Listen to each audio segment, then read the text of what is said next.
લસણની કોરી ચટણી બનાવવા માટે વઘાર્યા વગરની લસણ, મરચું, જીરું, ગોળ, પાણી, મીઠું પણ લેવાનું એક. અને સૌ પ્રથમ જીરું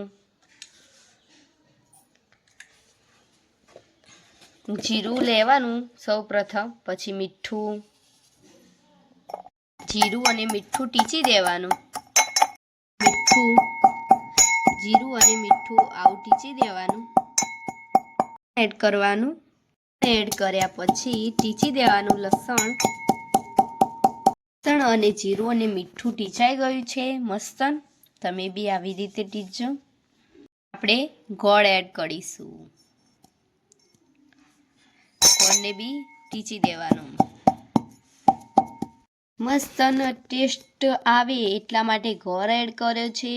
તમારે જોતો હોય તો વધારે એડ કરી શકો ગોળ. આપણે લાલ મરચું એડ કરીશું.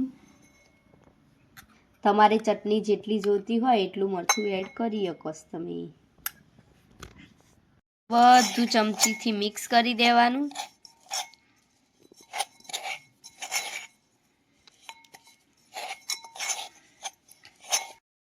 પાણી એડ કરવાનું ચટણીમાં અને પછી હલાવવાનું.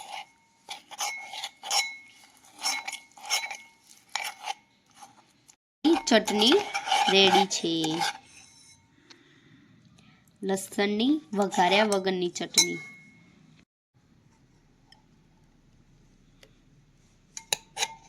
લસણ અને લાલ મરચાંની ચટણી. તમે આ ચટણી 2-3 દિવસ સુધી સ્ટોર કરી શકો છો.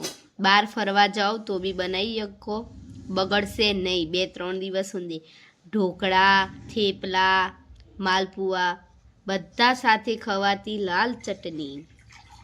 તમને આ રેસીપી ગમી હોય તો લાઈક કરી દેજો, શેર કરી દેજો, સબસ્ક્રાઈબ કરી દેજો DM કુકિંગ શોને.